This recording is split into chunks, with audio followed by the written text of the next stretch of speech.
깔고 두 번째 시즌에서는 좀 더 약간 깊이 있는 부분에 좀 불교가 어떻게 세상으로 나갈 것인가 그런 포괄적인 부분을 가지고 열심히 합니다. 그래서 오늘 첫 번째 원래는 그 고스님 시간인데 고스님 은사스님께서 어제 갑자기 열반을 하셔서 불가피하게 원래 다음 주에 교육원장 스님 차례인데 이렇게 오늘 이렇게 모시고 다음 주에 고스님 이렇게 모시는 걸로 저희 오늘 불가피하게 이거는 거의 천재지변에 가까운 일이라 좀 양해를 해주시기 바랍니다. 그래서 저희들 따로 반야신경 뭐 삼리 이런 것은 없습니다. 그래서 사회는 그 결사원부 자선가 세리 결사원부 사무총에 왔거든요. 제가 본명 원명이라 합니다. 인사드리겠습니다.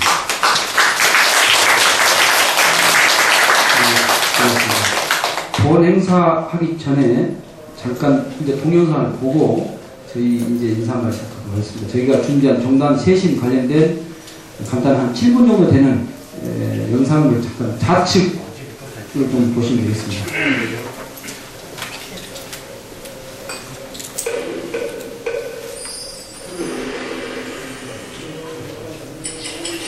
(1938년 10월 2일) 서울 올림픽 폐회식.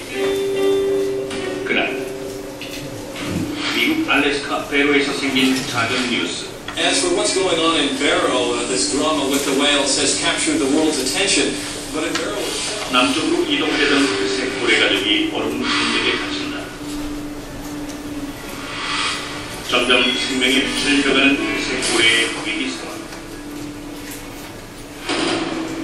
하지만 일주일 후 기적처럼 회색 고래 가족은 드넓은 바다에서 새 생명을 얻는다. 그 이유는 바로 고래잡이를 해왔던 에스키모인들이 빙하를 뚫어 수마일의 숨구멍을 만들어줬고 세계 각국 언론들은 앞다퉈 이 사실을 보도했다. 그 이후 미국 알래스카 주방위군의 헬리콥터, 석유회사의 바지산, 소련군의 수행선까지 동원되어 회색 고래 가족 구출 작전이 펼쳐졌다.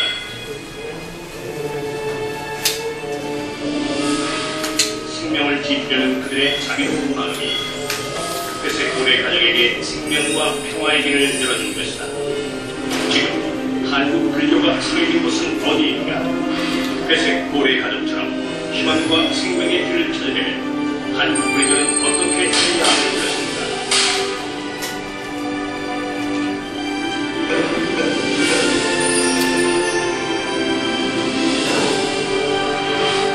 부처님은 왜 세상에 오셨고 불교는 무엇을 위해 존재하는가? 곧 생명의 안락과 행복을 위해 온 세상의 안락과 행복을 위해 길을 떠나가.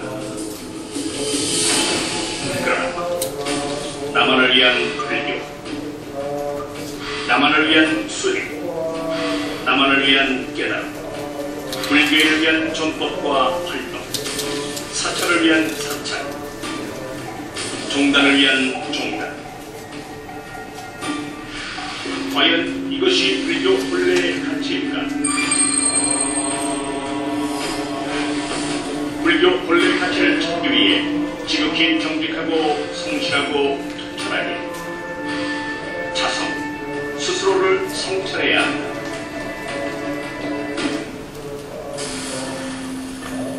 가뭄 때문에 노인이 강을 사이에 두고 벌어진 두 부족의 불싸움.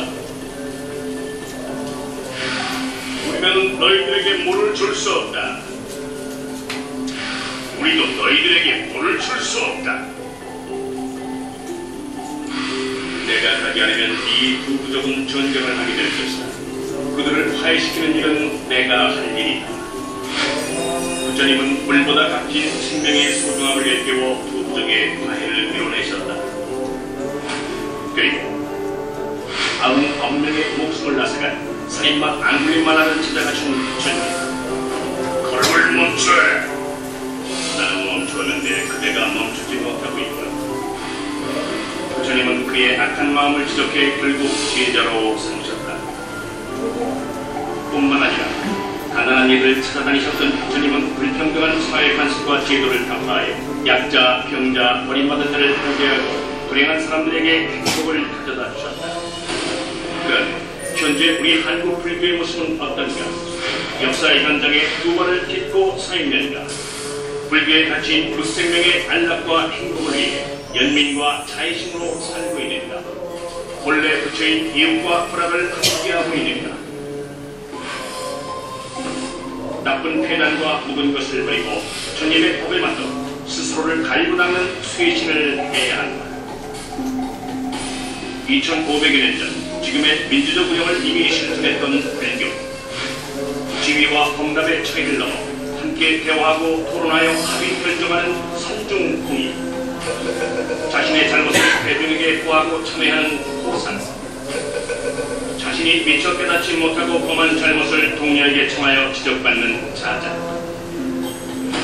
하지만 1911년 6월 3일 일제에 의해 행해진 사찰령, 조선 중국의 주지명으로 펴진 불교의 민주주의 산중공의, 그리고 근래에 벌였던 일제의 잔재 중단과 사찰 운영의 비민주적인 행태들, 역사학자 박노자 교수는 우리 불교에 지금 필요한 것은 산중공의의 현대적 부활이라고 지적했다. 세속화되고 형식화된 불교를 파악하고 척결하는 혁신을 이루어야 한다. 중생과 불악을 함께하는 대비 권력의 헌심으로 좋은 도반이 되어 끊임없이 탕마 정진하는 결사를 해야 한다. 위대한 역사학자 아놀드 토인비는 20세기 가장 중요한 사건은 동양의 불교가 서양으로 건너간 일이라고 평가했고,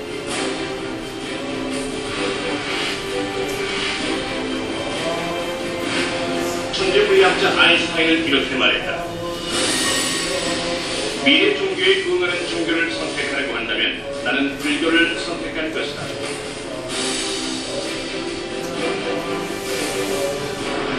미래 종교 불교. 그런데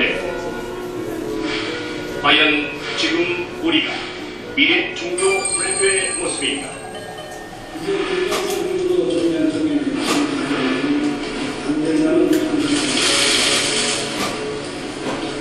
인간의 정당을 추진하고자 하는 자성과 쇄신에서는 인간 부족된 잘못된 관행과 습관을 자성하면서 정당 이상의 이념을 취하자는 전문 저희신 그대여, 시민이여, 생명이여, 자연이여, 당신이 부처임을 알아보지 못했습니다. 시대의 아픔과 고통을 함께하지 못하고 서로 반복하면서 자신의 안위만을 추구했습니다. 그 결과 신뢰와 존경은 사라지고 사회적 지도력이 부족한 종교라는 비판을 받기에 이르렀습니다. 거대한 빙벽에 갇힌 회색골의 가족을 위해 국가와 이념을 넘어 한마음이 되었던 사람들처럼 오늘 한국 불교 우리도 자성과 쇄신 결사를 바탕으로 무생명의 안락과 행복을 위해 다시 길을 떠나겠습니다. 부처님의 가르친 대로.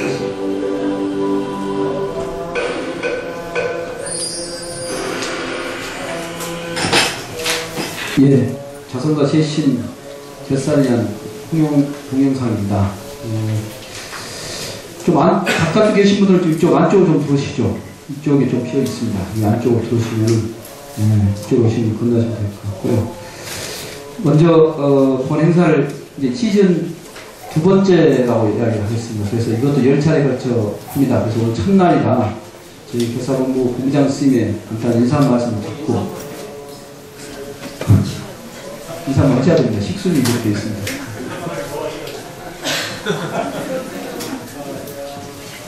야단법석답지 않게 뭔 또 격식들을 끌어들여다가 어쨌든 뭐 안녕하세요, 반갑습니다. 함께해서 좋은 인연인 것 같습니다. 뭐 야단법석은 그야말로 좀 미리 뭐 이렇게 시설을 준비하고 자리를 준비하고 그런 자리가 아니라 부처님이 길을 가다가 사람들을 만나서 대화하죠. 부처님이 숲속에 앉아있는데 누가 또 찾아와서 이런 것들을 묻고 대답하고 그런 과정 속에서 삶에 대한 새로운 눈을 뜨기도 하고 이렇던 길을 찾기도 하고 또 찾고 싶었던 희망을 만나기도 하고 그런 게 부처님의 일생이었습니다. 그런데 이제 종교라고 하는, 불교라고 하는 종교가 이제 집단화되다 보니까 여러 가지 복잡한 격식들이 많이 만들어졌죠. 그 격식이 필요하긴 한데 또 그 격식 때문에 사실은 또 애초의 취지들 놓쳐버린 경우들이 너무 많아서 이제 다시 한번 우리가 부처님이 했던 것처럼 그냥 좀 자연스럽게 편안하게 그야말로 누구든지 뭔가 부처님을 마주해서 뭐 좀 응석도 부리고 하소연도 하고 엉뚱한 질문도 하고 또 어떤 건 좀 더 불평도 하고 또 항의도 하고 그런가 하면 또 고준한 법을 더 묻기도 하고 이렇게 해서 남녀노소 빈부귀천 누구나 할 것 없이 부처님을 만나고 법을 만나고 그래서 인생의 뭔가 활로를 찾고 좀 그렇게 해야 인류가 현실에 살아있는 종교로서 자기 면목이 좀 뚜렷하지 않겠는가. 사실은 그런 취지를 한번 작지만 한번 살려보자. 그래서 마련된 게 이 자리고요.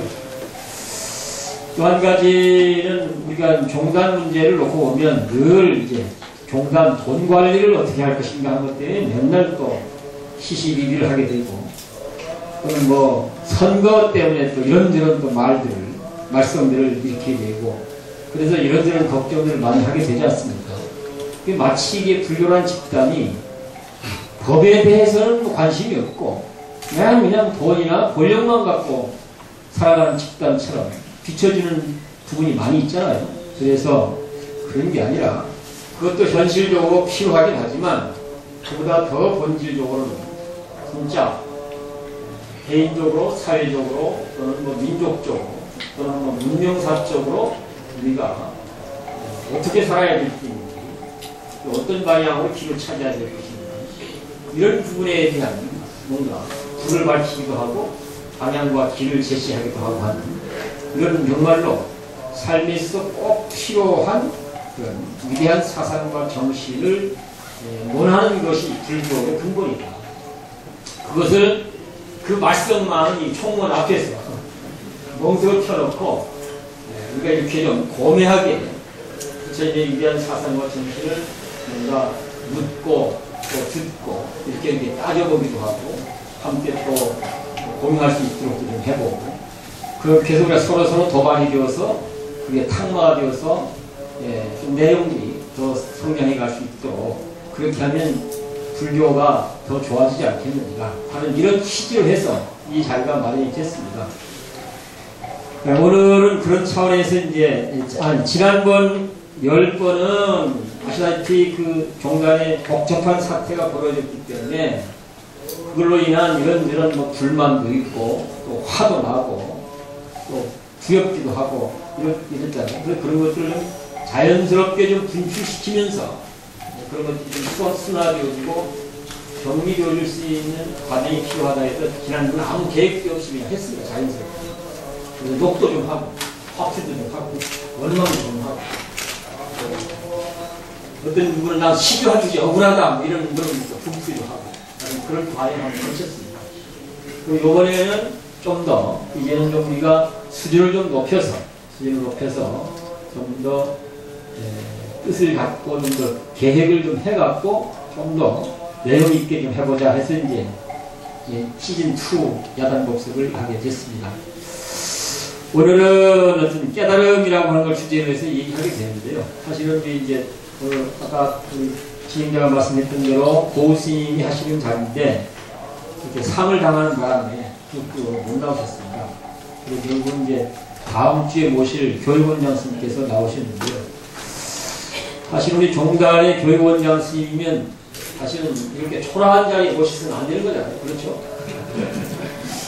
좀 그럴듯하게 좀 뭔가 좀 격식도 잘 갖추고 잔언도 좀 잘하고 또 모이는 대중도 조금 더 뭐랄까 중량감 있는 인물들을 계획적으로 모시고 이게야 맞는 일이 아닌데 사실은 그런 식의 자리를 너무 많이 만들어지니까 살다 보면 뭐 때에 따라서는 뭐 결식도 해야 되고 외식도 해야 되듯이 이런 자리에도 한번 도와주시면 좋겠다 이렇게 요청을 드렸는데 훈연하게 마음으로 도와주셨습니다.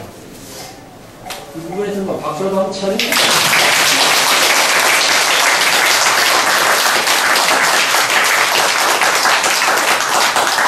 원장 선생님 고맙습니다. 어쨌든 그래도 불교에 대한 관심과 애정을 갖고 그야말로 누가 공헌한 것이 아닙니다. 개개인이 자발적으로 불교에 대한 관심과 애정을 갖고 이렇게 시간을 내고 마음을 내서 함께 도반이 되겠다고 와주신 그런 감사드리고 오늘 이 자리가 우리 서로가 상마가 잘 되어서 인생의 새로운 눈을 뜨는 그런 자리가 될 수 있도록 함께 있으면 좋겠습니다. 고맙습니다.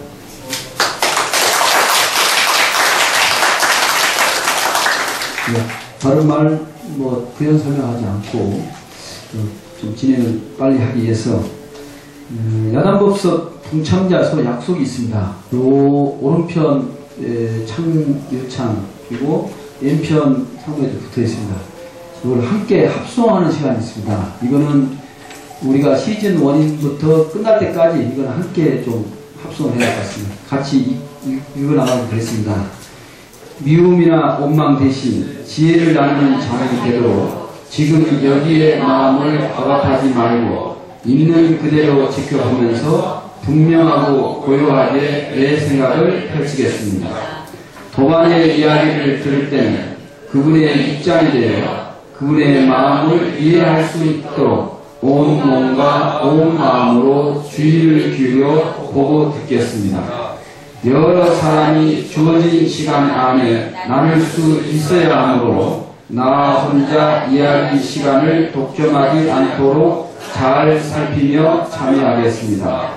생각이 다르다고 답답해하지 않으며 무리하게 동의를 구하기보다는 내 생각을 깊게 하는 수행의 계기가 되도록 하겠습니다. 야단 법석을 이끌어가는 사회자의 안내를 따르고 존중하며 진행상 개선해야 할 점에 대해서는 행사 후에 자유롭게 의견을 전하겠습니다. 예, 고맙습니다. 이제 진행에 대한 약속, 또 주의사항이 있습니다. 뭐 그런 것은 이렇게 오늘은 특별하게 특별한 말은 좀 봉장스께서 별식이라고 하겠습니다. 그래서 오늘은 이제 교육원장 스님과 본부장 스님 도읍스님께서 깨달음을 잘 가지고 오늘 주로 강론보다는 이렇게 주고받는 응답의 형식으로 오늘 첫 시즌 2의 첫 장을 여는 이런 시간을 갖도록 하겠습니다. 그래서 따로 명상 시간을 오늘은 하지 않고 바로 교육원장 스님이 소개했기 때문에 따로 소개하지 않겠습니다. 교육원장 현웅 스님 그리고 답은 그리고 묻는 분은 오늘 봉장스 도스님 이 두 분 이야기가 끝나고 나서 이제 자유롭게 또 질문을 주고받는 시간을 갖도록 하겠습니다. 원래 시간은 뭐 40분 이렇게 있는데 오늘은 그 시간을 적용하지 않고 두 스님의 이야기가 문답이 끝나고 나서 시간이 되는 대로 계신 청중분들의 질문을 받고 또 대답하는 시간을 갖도록 하겠습니다. 그렇게 하셔도 또 동의하겠습니까? 네. 동의해 주셔서 고맙습니다. 그러면 먼저 공장스님께서 소들을 꺼내실 것 같습니다. 아마 이제 자료를 보셔서 주제가 이제 깨달음, 불교는 깨달음의 종교다 이렇게 하지 않습니까? 그래서 사실은 깨달음의 종교이기 때문에 불교가 아주 특별하고 위대하다. 그래서 이제 불교인들은 대단한 자부심도 갖고 있고 그렇잖아요. 그런가 하면 그 최고의 깨달음을 위해서 깨달음이야말로 인간이 추구할 수 있는 최고의 가치이고, 깨달음이야말로 삶의 문제에 대한 해답이고 희망이라고 하는 이런 인식과 믿음을 갖고 있기 때문에 그 깨달음을 위해서 그야말로 출가도 하고 일생 걸고 참선만 하기도 하고 이렇게 하거든요. 그래서 이 깨달음 문제를 잘 정리하는 것이 대단히 중요하다는 판단이 되어서 사실은 이런 내용을 갖고 한번 이 분야에 깊이 있게 그동안 천착하고 뭔가 잘 다듬고 정리해 오셨던 스님들을 모시고 묻고 대답하는 방식으로, 묻고 설명하는 방식으로 사실은 함께 다뤄보고자 해서 이렇게 준비를 했습니다. 오늘 준비된 내용은 두 가지인데, 하나는 제 개인적 경험, 일종의 자기 고백과 같은 성격의 질문이 한 두 가지 있고요. 다른 하나는 경전이 하도 많으니까 이것저것 하면 너무 복잡해서 제 실력으로는 그걸 다 감당할 수도 없고, 그래서 소위 전법 선언이라고 하는 아주 일찍 형성되어진 경전이라고 얘기합니다. 경전 중에서 아주 초기 경전이고, 그리고 전법 선언으로 명명되어지는 그 경전 내용을 간단하게 중심에 놓고 여러 가지 질문들을 만들어 봤습니다. 깨달음과 연결시켜서. 그래서 이거는 사실은 묻고 답하는 형식으로 하고 있긴 하지만, 고스님이나 교육원장 스님의 일종의 증명을 받는 자리라고 하면 될 것 같아요. 이런 것들 갖고 이런저런 고민들이 있어서 이렇게 생각하는데 저렇게 생각하는데 혹시 이거 맞습니까? 이런 자리, 그렇게 묻는 자리라고 생각하시면 될 것 같습니다. 그래서 질문을 아주 여러 가지로 만들긴 만들었는데요. 이제 한번 보시고 원장 스님께서는 단답식으로 이렇게 처리해버릴 것도 있고요. 설명할 게 있다고 하면 좀 설명해도 될 것 같고요. 그 중에 아마 이거 중요하게 좀 얘기를 좀 해야 되겠다 하는 부분은 충분히 시간을 갖고 말씀을 하시고 그러면 될 것 같습니다. 개인적 경험으로서 제가 준비된 질문을 한번 읽어보겠습니다. 깨달음만 인생의 해답이라는 믿음으로 22살부터 40살까지 참선에 골몰했지만 깨달음이 이루어지지 않아서 심각한 회의와 좌절감을 안고 선원을 떠났습니다. 그 후로도 깨달음병 때문에 오랫동안 고생했고 극복하는 데 시간이 많이 걸렸습니다. 지금도 완쾌되지 않은 상태입니다. 돌이켜보면 깨달음과 수행에 대한 왜곡된 이해와 믿음 때문에 그렇게 됐다고 여겨집니다. 스님께서는 깨달음 때문에 좌절감을 겪은 적이 없었는지, 있었다면 어떻게 극복했는지 듣고 싶습니다. 원장님하고 관계없는 일일 수 있을 것 같아요. 이거 단답식으로 가지 않았다는 게. 네. 이건 굉장히 좀 정직한 자기 고백을 하고 있는 걸로. 고 컨스님한테 이렇게 주려고 하는 질문과 대학을 해당이 없는 질문 같습니다. 사실은. 어쨌든 오늘 이 자리는 올라오는 고 컨스님의 자리 같은데 일정이 변경돼서 제가 이렇게 대신 이 자리에 하게 되었습니다. 고 스님께서 오신 분들은 약간 서탈감이 있겠습니다만 어차피 다음 한번 모셔야 될 테니까 반주 얘기해 주시고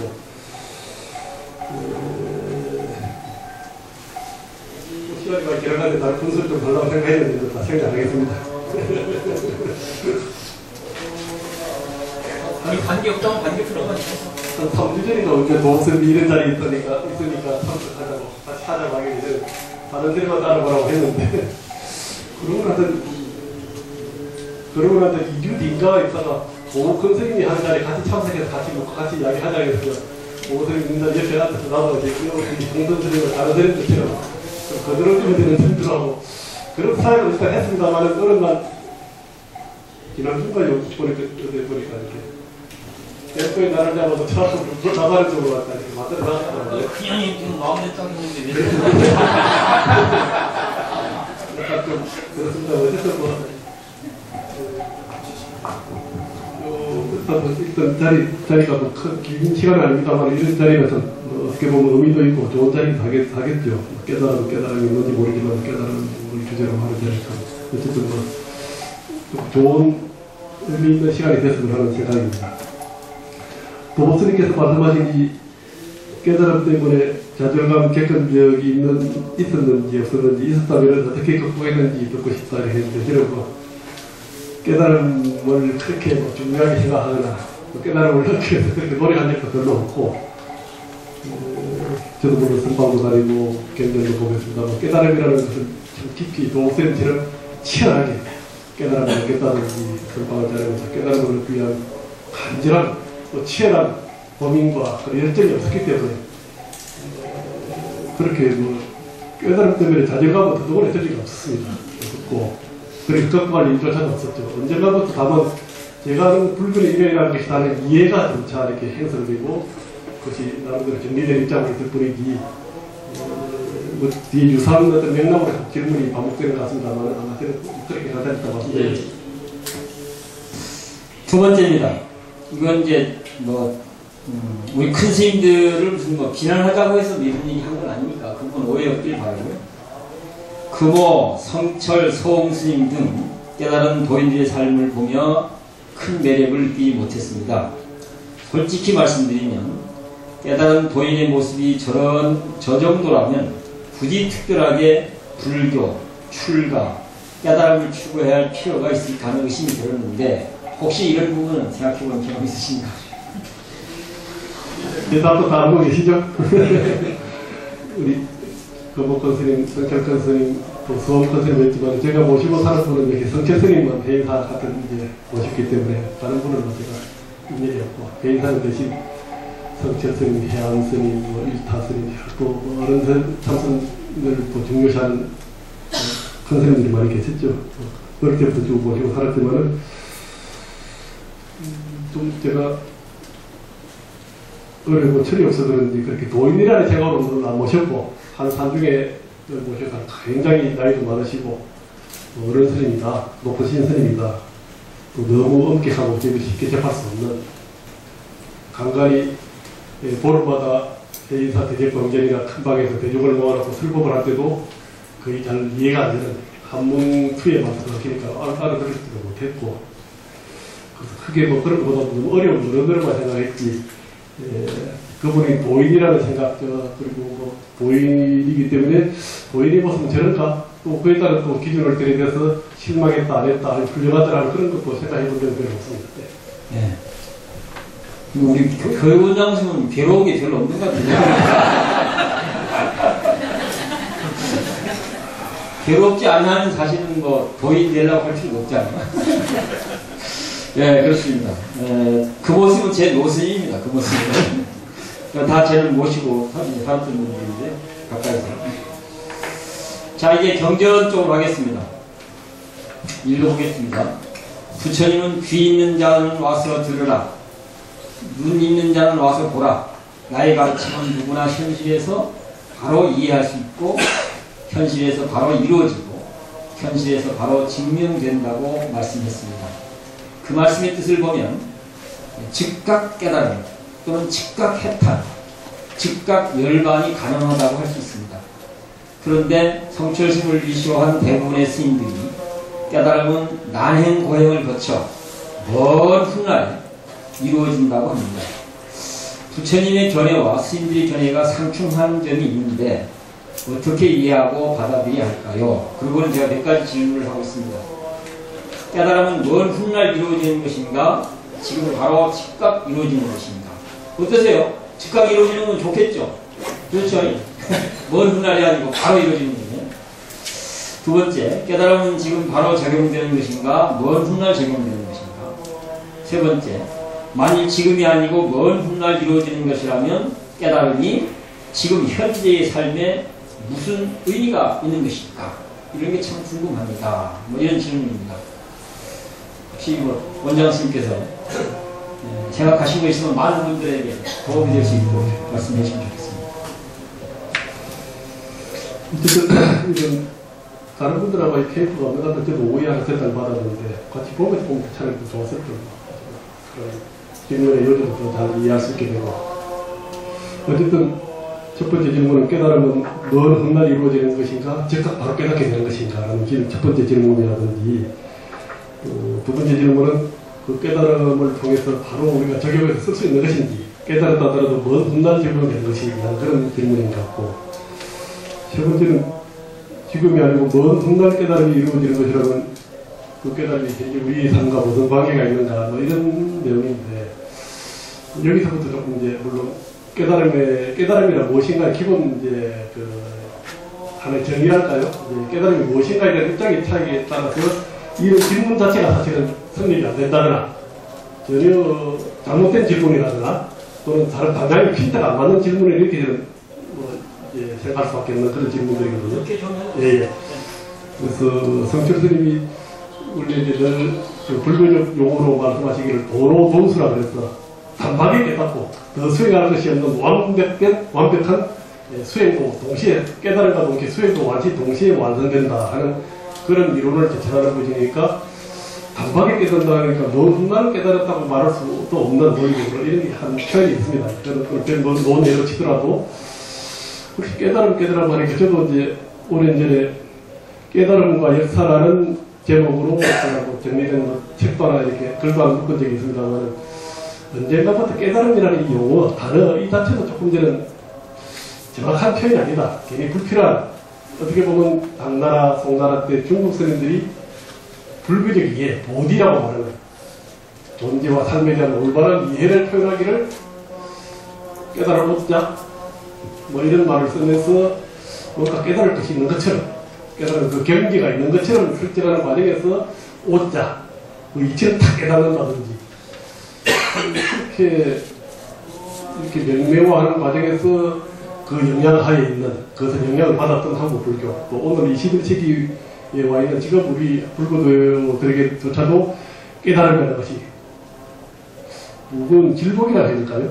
하나의 함정이라 해야 될까요? 늪이라 해야 될까요? 아니면 그나마 우리 직접적인 내용적으로 연결되어 있는 곳이라면 그래도 헤쳐나가야 되고 꺾어야 되겠지만은, 어떻게 보면은 이게 문제가 진짜 안 되는 것을 설정해서 그걸 가지고 밤새 좋게 싸우고 있는 것인지 뭐 어떻게 되는지 모르겠습니다만은, 이 깨달음이라는 용어가 좀 문제. 그래서 어쨌든 깨달음이라는 것은 이제 반복된 노래가 뒤에서 말할 것도 없이 미리 말씀드린다면, 제가 말하는 깨달음이라는 것은 삶과 세상, 사회도 좋고 삶과 존재, 이 세상에 대해서 세상에 대한 올바른 이해를 깨달음이라고 한다는 거예요. 우리 삶과 이 세상에 대한 올바른 이해를 깨달음이라고 한다고 하면 그것을 단박에 깨달음이 표현이 성립하겠습니까? 그래서 그렇게만 성립 안 되죠. 큰 뭐 굉장한 신비한 어떤 경지에 도달하거나 신비한 경지를 문을 열어서 얼른 걸 보았다가 이런 게 아니라는 거죠. 삶과 세상의 이치를, 삶과 세상에 대한 올바른 이해, 저는 이렇게 표현하고 되게 좀 좋은 표현이 아닌가 싶습니다. 이 삶과 세상, 우리 육체든지 정신적 영역이든지 또 이 자연 현상이든 사회 제도든지 이 모든 삶과 이 세상에 대한 올바른 이해, 올바른 이해를 갖다 보리라 하는 올바른 이해, 또 판정돼서 정견, 올바른 이해, 삶과 세상에 대한 올바른 이해를 단박에 깨닫는다는 말씀이기 때문에 뭐 세상에 깨닫는 게 어려운 철들면 되게 알게 되는, 도달할 수도 있는 조금만 더 전문적인 것을 우리가 응용하고 삶의 지혜로 살만하다 그러면 체계적이고 전문적인 그런 걸 도입해야 될 것이고, 더더구나 인지라고 하니까 인류 문명 단계의 진보에 따라서 그 폭이 점점 더 확충되고 더 넓어지고 또 다양해질 수 있는 것도 삶과 세상에 대한 올바른 이해가 아닌가. 점차 자연과학적인 이해라고 볼 수도 있겠고, 사회학적인 그런 뭐 여러 가지 인문학 여러 가지 어떤 이해가 넓어지고 올바로 또 파악될수록 삶과 사회에 대한 세상에 대한 올바른 이해는 더 넓어지고 깊어지고 다양해질 수 있는 그런 것이 아닌가.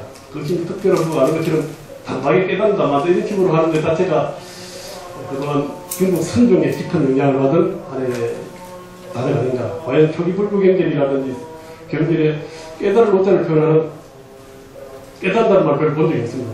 혹시 아시는 분들 말씀해 주시면은 뭐 이제 올바른 이해에 도달했다 이런 표현을 좀 쓰지 다 깨달았다든지 뭐 이렇게 한 수식에 이런 말은 없는 것이 아닌가. 그런데 이 세 가지 질문 다 조금 제가 말하는 깨달음이 뭔가에 대한 설명으로서 그렇게 간략하게 좀 정리하고 싶습니다. 지금 잠깐 조중에 청중 듣고 계신 분들께서는 메모를 좀 해주셨다가 그냥 일단 한번 쭉 지나가면. 예, 일단 스님들 중심으로 말씀을 나눈 다음에 흐름을 좀 유지하게 되었습니다. 그러니까 메모를 좀 해주셨다가 두 스님께서 문답이 끝나고 난 다음에 그런 질문을 받도록 할 테니까 조금 시간이 놓쳐서 그 희석감이 있을지 모르지만 그래도 중심 흐름은 그렇게 가겠습니다. 아까는 이제 뭐 완전 진짜 이제 경전 이제 내용을 갖고 진행해 보겠습니다.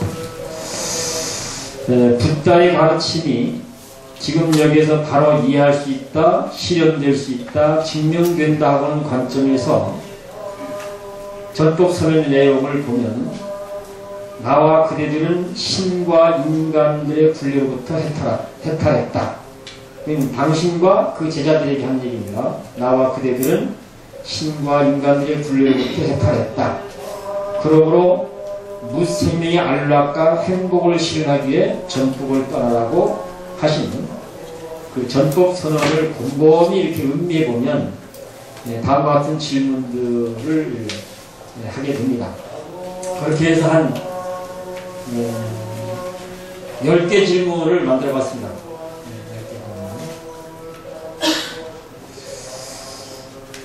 첫째는 전법 선언에 나타나 있는 인간을 고통스럽게 하는 신과 인간의 분례는 뭘까?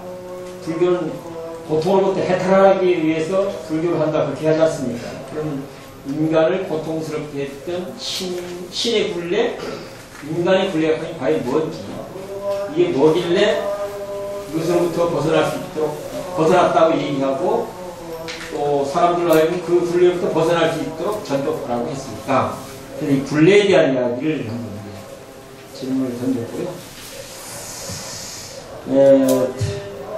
그 다음에 두 번째는 그렇게 지금 하나씩 하나씩 하자고. 예. 그렇죠. 예. 네. 원장님 그럼 거기에 대해서 말씀을 해주시죠. 주님 말씀을 중심으로 하면 경제 말씀이 같은데 주로 인용된 게 누군가요 주로? 네, 그것 갖고 초기 경제에 놓은 니카에서 놓은 거죠.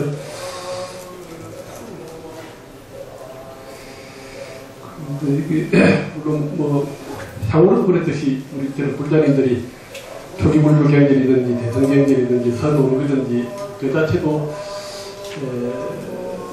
부처님 열반 이후에 몇백 년 뒤에 그 제자들의 기억으로 쭉 또 암송으로 전설되는 것을 문자화하는 과정에서 또 부파불교가 형성되는 과정에서 부파별로 달리 편찬해서 기록화되는 과정에서 정답이 생기고 약간 또 다른 해석이 곁들이기도 한 그런 면이 있다 봅니다. 그래서 초기 경전이든지 대성 경전이 대성 경전도 별도 편찬, 별도로 대단한 경전이니까 더 말할 나위 없고 모든 경전 하나를 소위 문자의 한 규절이나 용어나 그 맥락을 100% 앵뱅그도 확보부동한 어떤 성스러운 말로서 생각할 필요는 없고 그 내용을 잘 이해해서 그때부터 좀 약간 유연성 있게 개인적으로 해석하고 있습니다. 이거는 그 당시에 뭐 힌두교에서 영향을 받은 것을 부분적으로 가미해서 뭐 인용해서 이렇게 했구나. 어떤 경우는 이거는 기록하는 과정에서 특정 부파불교의 제자들의 그 당시 해석이 좀 가미돼서 경전화 됐구나, 경전이 구조로 됐구나, 이런 게 있더라고요.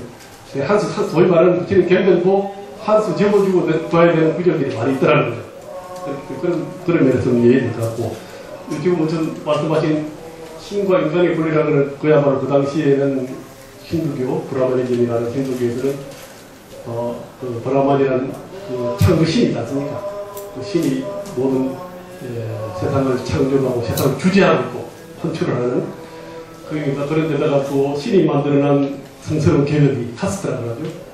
크샤트리아, 바이샤, 뭐 바라몬, 브라만 이런 정도의 다의 계급이 있다든지 여러 어떤 제도들이 막 만들어진 21세기 현대적 어떤 민주사회에서 보면은 거의 납득할 수 없는 그런 제도 굴레를 만들지 않습니까? 신이라는 굴레, 다의 제도, 브라만이라는 제도도 만들고 그런 그 모든 것이 하나의 우주관, 세계관 또 하나의 다양한 또 하나의 인간이 그런 것으로 파생된 인간의 제도 이런 것으로 해서 신과 인간의 굴레가 사람들 말고 불행을 초래하고 있는 것이 아닌가. 즉 부처님 당시 때 부처님이 고로부터 모든 사람들이 불행이다 또 고다 이렇게 하는 그것을 극복하고 해결하는 것이 부처님 가르침이라 할 때 부처님의 해답은 여전히 우리 삶의 불행은 이 삶과 이 세상에 대한 올바른 이해를 가지지 못했기 때문에 나타나는 자기의 생각이고 습관이고 행위고 또 우리가 스스로가 만드는 제도가 그로부터 생겨난 것이 아닌가. 이것들로 해서 자성자박하고 또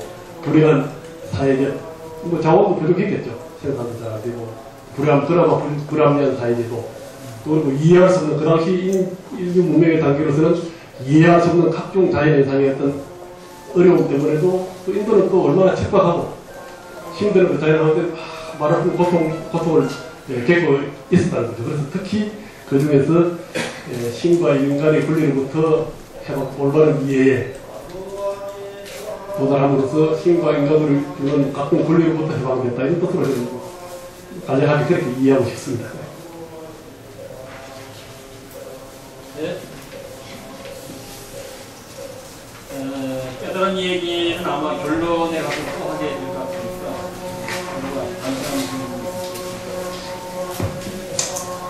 한국 불교인들은 어쨌든 이 깨달음이라고 하는 것을 대단하게 스님들은 특히도 그렇고 제가 볼 자는 좀 어쩐가 모르겠어요. 마찬가지인가요? 다 관심이 있죠? 네, 깨달음이라고 하는 게 이게 아주 이 깨달음 하면 이게 무슨 도깨비방미처럼 생각해 가시거든요. 그렇죠? 내 마음대로 돈 나라 뚝딱 하면 돈 나오고 권력 나라 뚝딱 하면 권력 나올 수 있는 이런 도깨비방미 만사형통의 도깨비방미 같이 생각하는 경향이 있습니다. 사실 저도 사실 그렇게 알고 믿고 그거 해보려고 하여튼 거기 골을 해본 경험도 있고요. 그래서 한국 불교의 사유방식으로 보면 당연히 부처님이 나는 깨달았다. 제자들한테도 그대들도 깨달았다. 그렇기 때문에 이제 전법을 떠나라. 이렇게 표현할 법한데 그렇게 하지 않고 왜 해탈했다. 그로 전법을 떠나라. 또는 무생명의 안락을 위해서 전법을 떠나라. 이렇게 표현을 했을까. 어쨌든 그 가치 경중으로 보면 중요성으로 한국 불교 생각하는 걸 봤을 때는 당연히 깨달았으니까 나도 깨닫고 너희들도 깨달았으니까 이제 전법을 떠나라 이렇게 표현하는 게 너무나 당연할 것 같고 또 깨달음을 위해서 전법을 떠나라 사람들이 깨달음을 위해서 전법 이렇게 표현하면 너무 당연할 것 같은데 경제는 그렇게 표현하지 않고 하나는 해탈했다고 표현했고 다른 하나는 중생들의 안락과 행복을 위해서 전법을 떠나라고 표현하거든요. 혹시 여기에 대해서 뭔가 특별한 이유가 있을까 생각해 보신 적 있으면 간단하게 말씀드립니다. 생각 안 했습니다. 솔직히 말하면. 우리 도업스님께서는 사실 참 전도선언 또는 전법선언이라고 말이 이 구절을 굉장히 중요하고 계시는 선입니다. 여러 가지 각종 글이나 선법이나 여러 가지 것을 인용해서 당신의 주장의 당위성이라든지 이 결론을 추출하시기도 하고 또 나아가는 방향과 목표를 설정하고 계시는 선이기 때문에 이 경전 구절을 대단히 이제 관심이 많이 가지시죠. 그리고 그렇게 아까도 말씀드렸다시피 모든 경전이 지금 이 자리에 주고받는 이야기가 들은 분들이 400년, 500년 뒤에 고스란히 노움도 안 되실 텐데 그러고 기록되겠는가? 저는 모든 경전이나 이런 것도 상당히 이제 요즘식으로 말하면 비판적 입장에서 보기 때문에 근거학적으로 잘 안 보고 늘 한수 적어두고 감안해서 보고 이면은 그 당시 처음 성가고 난 뒤 이제 제자들 어느 정도 형성되니까 이런 내용을 많이 전파하는 그런 지명이나 정도로만 이해했기 때문에 이 속에 담긴 많은 철학적 의미라든지 이런 깊이 생각 안 했습니다. 다만 해탈이라고 이런 원제 빨리라든지 어떻게 정하게 됐는지 다만 우리는 번역된 걸 주로 보거나 한문으로 된 것을 보게 되니까 어떤 그 당시 인도적으로 다의적인 그 하나의 단어가 여러 가지 의미로 해석되는 여지가 있기 때문에 번역하게 또 문제가 있을 수 있어. 꼭 액면 거주로 한글로 번역되거나 이거 읽어가지고 그걸로 탐구할 이유가 별로 필요가 별로 안 느끼기 때문에 의미도 별로 안 느끼기 때문에 그렇습니다. 다만 해탈이라고 하면 목샤라고 합니까? 국집되는 사로잡힌 의식으로부터 의식 관념이 타파되고 해방되는 그런 것을 해탈이라고 한다고 하면 이 용어는 아무래도 저는 요즘식 용어로 이제 같은 차이가 있습니다만은 모든 존재를 바라보는 세상과 존재를 바라보는 실제론이라는 그런 이제 철학적 용어가 있더라고요. 아니 리얼리티라고 하는 실제, 아니 실체라고 한다면 저는 실제란 말을 더 쓰기 좋아합니다. 하나의 이론론적인 실제론이라 그러면은 이를테면 뭐 세상은 불로 다 이루어졌다고 불이라는 이론론이 실제론이고 모든 세상 관상이 물이라는 원소로 다 거의 변행된 행태지 다 알고 보면 다 물로서 물이라는 이론론적 이래식이 된다든지 물 바람 네 가지 원소는 사원론이 되겠고 또 모든 것이 주관계와 객관계 큰 두 가지로 주관적 실제가 있고 객관적 실제가 있어 주관과 객관의 서로 만나는 것이 만나고 변행되는 것이 세상에 다르면 주관계라는 실제와 객관계라는 실제는 두 가지니까 이원론적인 실제론입니다. 뭐 이런 식으로 또 그런 것을 더 한방한 것이 모든 신의 섭리가 있었다는 거. 신의 섭리로서 모든 것을 선명하고 만들어내고 수렴되는 것이라면 신이라는 이론론적인 실제론이 되는 것이죠. 유신론적인 실제론이 되고 어떤 경우는 마음이 모든 것을 만들어내고 마음 하나로서 다 선명하면 마음이나 신이라는 이론론적인 실제론이 되는 것입니다. 힌두교 같은 브라마니즘이나 브라만이 모든 세상을 창조하고 브라만이 그러고 싶은 브라만의 모습은 물로서 나타나고 서 있고 싶은 브라만의 모습은 바위로 나타나고 잡고 자는 브라만의 여기는 손으로 나타나는 의식이죠. 심지어는 이런 항아리 속의 공기와 항아리 밖의 공기는 같은 것이다. 항아리라는 미혹, 마야라는 시간과 공간 속에 제약된 모습으로 단절되어 있거나 국한되어 있는 것인데 그렇지만 항아리 속의 공기와 항아리 밖의 공기는 똑같은 것이다. 항아리만 깨트려버리면 아트만이라는 이런 학년들이 이것만 깨트리면 더말이제라고 브라만과 아트만이 동이 다 브라만으로 이제 돌아가는 그런 식이고 그런 브라만이라는 이런 논입니다.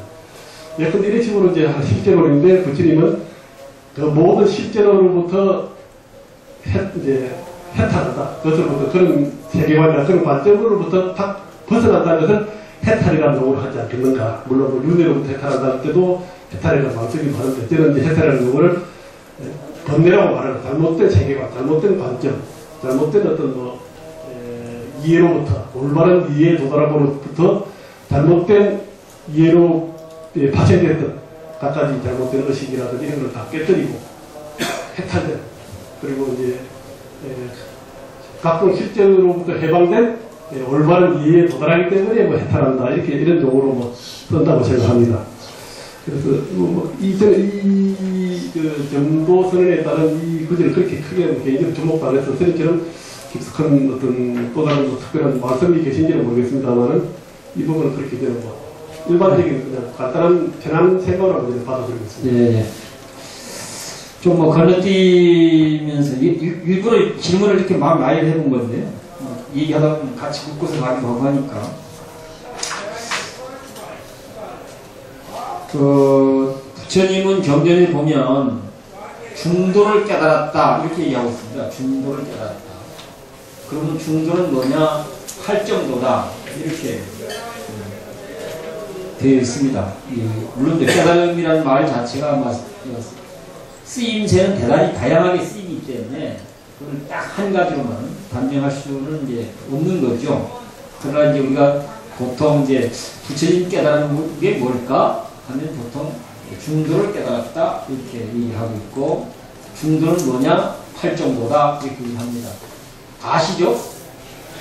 잘 모르세요? 교육원장 선생님 얘기가 좀 어렵죠? 그렇죠? 안 어려워요?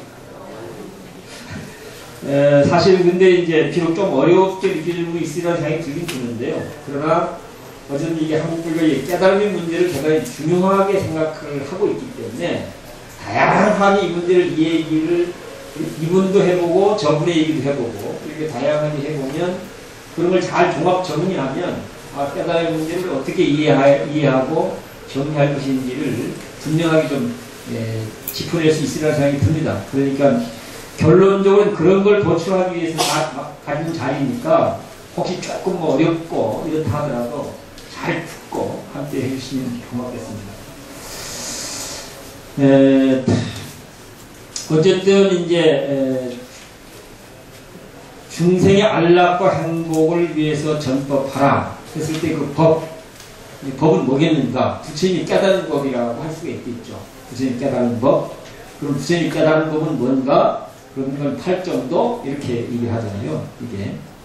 그래서 중생의 안락과 행복의 길인 부처님의 깨달음이 중도, 즉 팔정도라면 굳이 참선, 연불, 기도 등 이런 특별하게 수행을 하고 특별하게 뭔가 체험을 하지 않더라도 뭔가 좀 진지하게 그 내용을 하고 대화하고 토론만 좀 잘 해도 그 팔정도에 대해서 아까 원장님 얘기하신 대로 잘 이해하고 또 그런 것들을 현실에 또 적용시키고 또 마음 먹고 잘 실천해가고 그러면 결국 팔정도가 이해되어지고 실천되어지고 생활화되어진 만큼 평화 행복이 이루어진다고 하니까 충분히 그렇게 보면 특별하게 우리가 참선을 한다, 기도한다, 연불한다 또는 뭔가 신비한 체험을 해야만 깨달음이 이루어진다.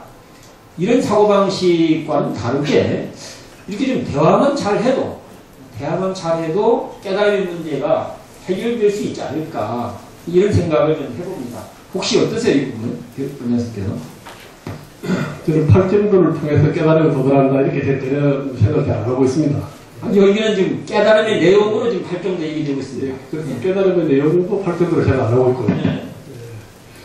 저는 이제 팔정도는 뭐 여기서 말하는 깨달음을 이렇게 하고 이제 은혜를 썼으니까 깨달음 용어를 쓴다 그러면은 깨달음 이후에 또 깨달은 사람들 깨달음을 도달하는 사람이 실천하는 실천도를 썼다는 것이고 보통 이제 불교에서 말하는 깨달음이다 삶과 세상에 대한 올바른 이해를 할 때는 주로 존재론적인 세상에 어떻게 이루어지는가 어떤 속성인가 그런 것을 어떤 의미를 가지는가 이런 걸 잘 이해하는 것을 말하는 것이고 이런 것을 잘 이해했거나 안 했거나 하는 것이 사람들이 살아가야 되는 어떤 삶의 모습 그것을 갖다가 이제 팔정도라고 했는데 이제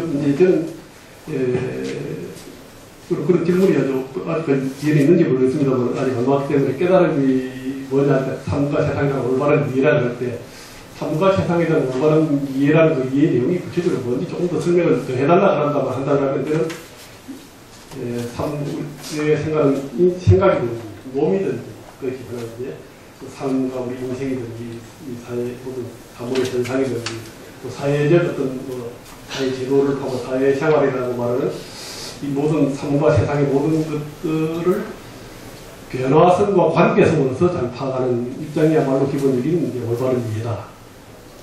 그것을 정제를 하고 그걸 하나의 존재를 어떻게 이해할 것인가 입장이 되겠죠. 팔정도는 하나의 실천론이 되겠죠.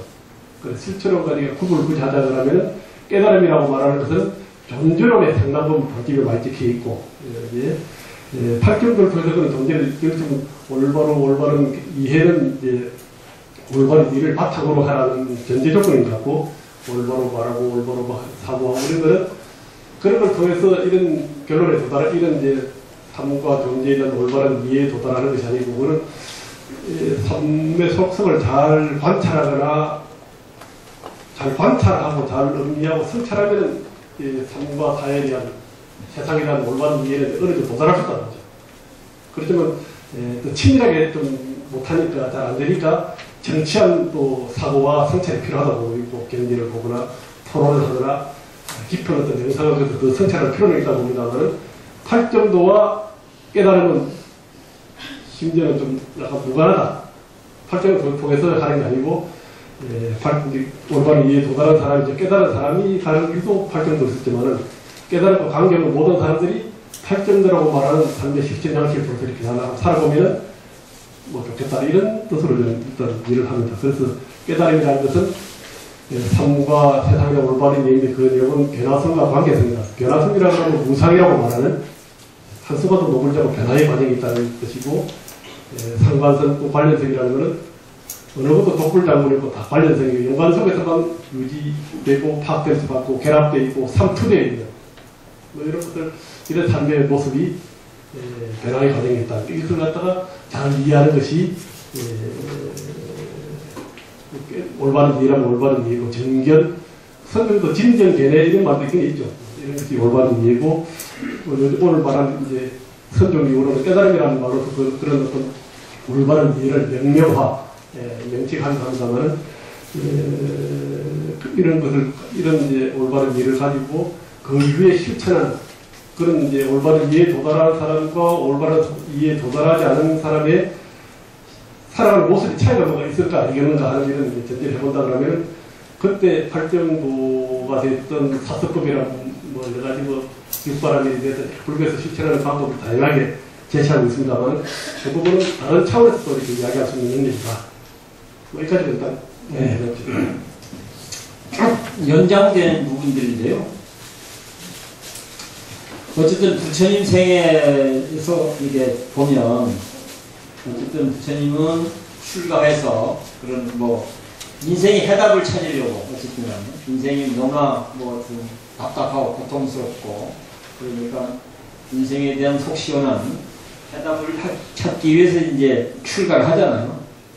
출가해서 해답을 찾기 위한 구체적인 수행으로 이제 정신통일 수행을 하죠. 선정 수행을. 그래서 당시로서 최고 수행 경지에 올라갑니다. 최고의 수행 경지로. 근데 해도 거기 해답이 안 나오는 거죠. 그 다음에 이제 고행을 하죠. 아주 목숨을 걸고 고행을 합니다. 이거 아마 부처님 생애 공부하신 다 아시는 분들인데, 최고의 고행, 최고의 경지까지 올라갑니다. 고행을 실천해서. 그런데도 해답을 못 찾았어요. 그런데도 해답을 못 찾아서 뭐 당신 방식으로 다시 정리해갖고 이제 깨달았다. 보통 그렇게 얘기를 합니다. 부처님 생에서. 그리고 내가 깨달은 건 중도고, 중도는 팔정도다. 이렇게 이제 그 생에 보면 기본적으로 그렇게 됐습니다.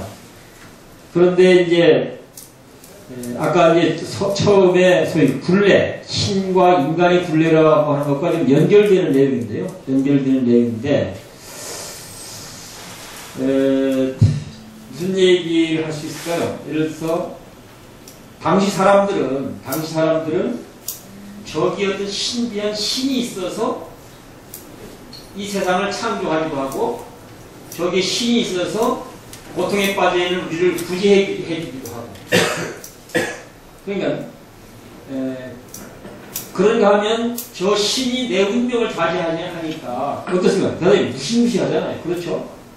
그러니까 신에 잘 보여야만 뭔가 내가 뭐 복도 받을 것 같고, 좋은 세상에 살 수 있을 것 같고, 이런 두려움의 대상이 되는 거죠. 우리 운명을 좌지우지하니까. 어떻습니까? 누군가에 의해서 내 운명이 좌우지 된다고 한다면, 그건 감옥이겠습니까? 감옥이 아니겠습니까? 감옥이죠. 내가 주체적으로 내 자유의지를 갖고 내 삶을 창조해가는 게 아니라, 내 의지와는 관계없이 다른 어떤 힘이 있는 것에 의해서 내 인생이 좌지우지하는 건 무지무지한 두려움의 대상이기도 하지만, 무지무지하게 깝깝한 노릇이기도 하잖아요. 이런 걸 신의 굴레라고 할 수도 있을 것 같아요. 그렇죠?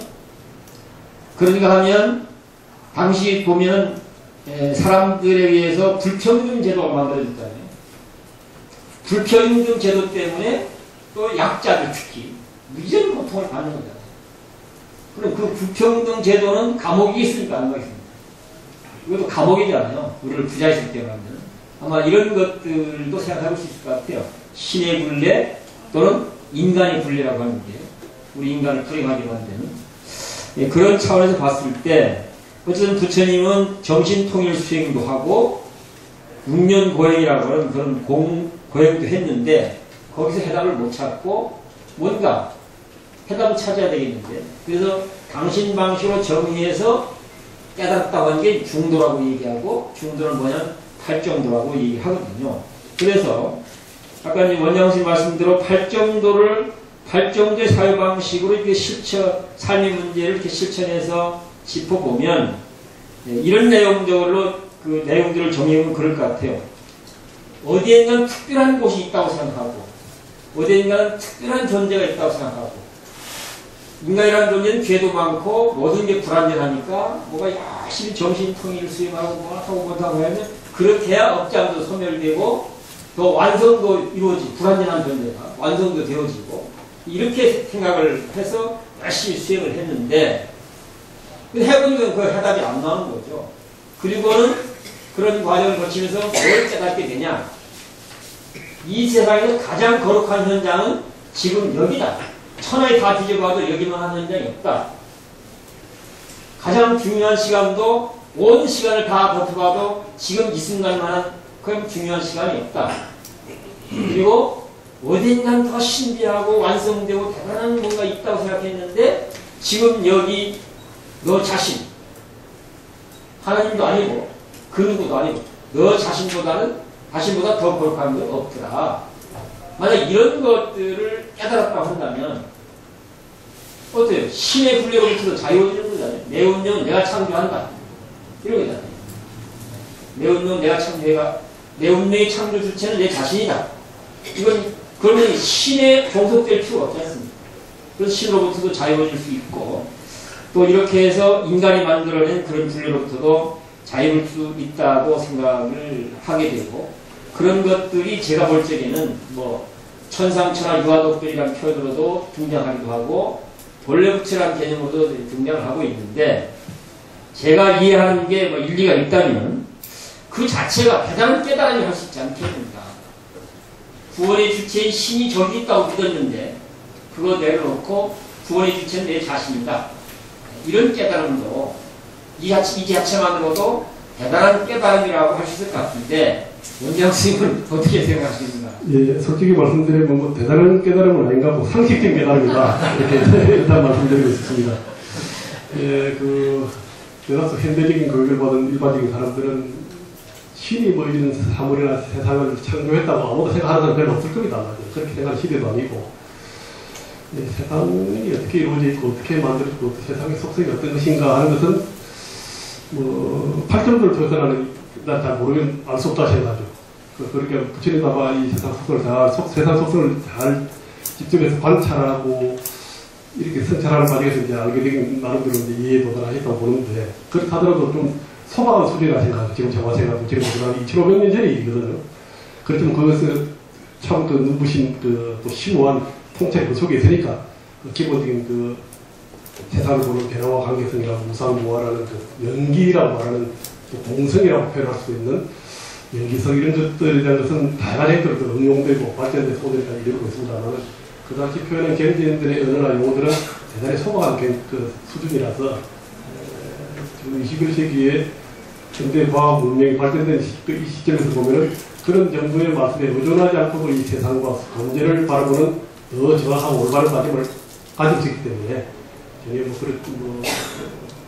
전혀 대단한 수준은 경기는 아니다. 그 당시에서는 천둥이 한번 번쩍 해도 이게 큰 무슨 찍는지도 이해를 이게 무슨 기후현상이나 자연현상 때문에 나타나는지를 모르는 사람들이 두려워하고 어려워하는 것이지 다 이해가 되기 때문에 일주일 전부터, 사흘 전부터, 한 달 전부터, 하루 전부터, 24시간 전부터는 기상 특보를 하잖아요. 다 예상에 다 어디로 가고 있다 다 설명을 해주는데 겁나겠습니까? 빨리 지나가고 대체를 하는 시대가 됐는데 이 사회가 이를테면 지구가 둥근지 네모가 됐는지 거북이 등 위에 코끼리가 있고 코끼리 위에 이 남성부전은 이걸 떠받치고 있다는 주장하는 그 시대에 지구가 돌고 태가 주변에 돌고 이런 것을 다 몰랐거든요.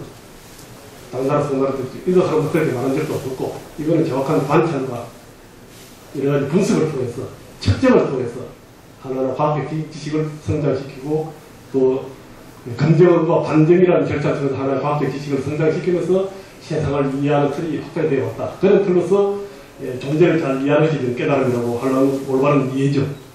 그래서 오히려 생물학, 화학, 물리학, 천체 이런 걸 통해서 오히려 기본적인 어떤 의학이나 생리학 이런 걸 통해서 신경, 정신 이런 걸 통해서 인간의 유전자 과학에 통해서 더 깊이 더 내용을 알게 됐지.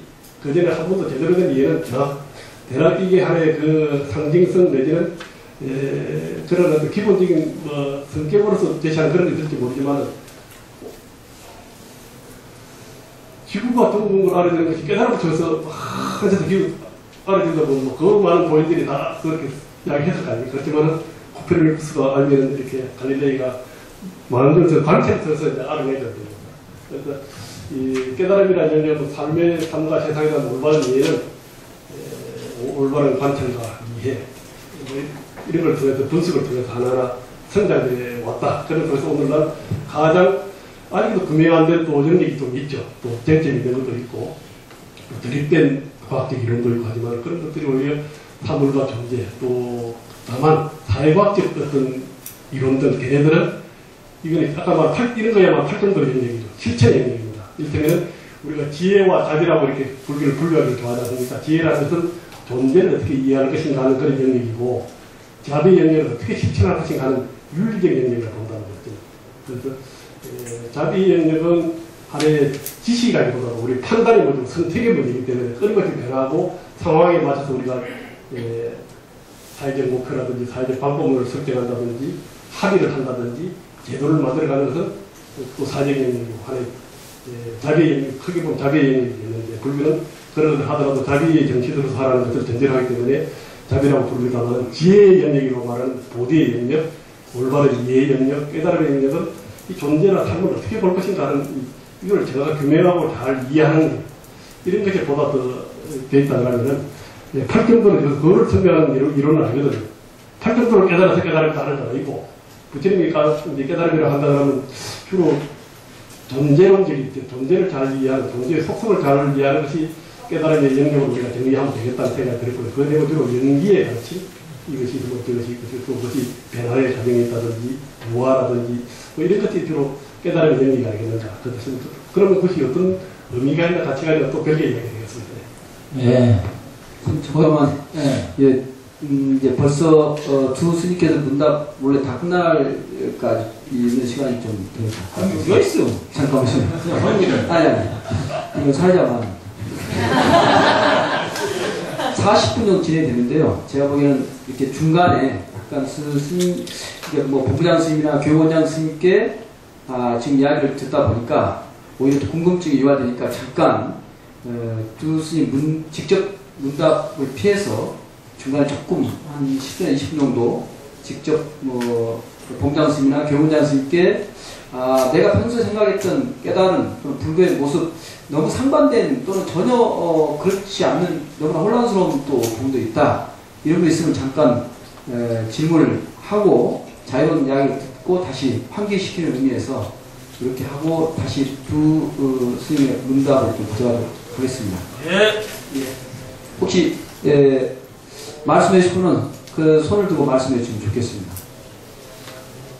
깨달음. 교원장 스님께서 깨달음에 대한 이야기, 또 본부장 스님께 깨달음 이야기가 굉장히 차이가 많이 있고 또 평소에 자기가 느꼈던 깨달음에 대한 모습도 모습이라고 하면 좀 그렇지만 그런 것이 차이가 있을 것인데 그런 것에 대해서 또는 다른 부분이라도 꼭 깨달음이 아니라도 불교적 견해를 가지고 평소에 궁금했는데 이번 기회에 좀 질문했으면 좋겠다 하신 분 있으면 이야기하시면 좋겠습니다.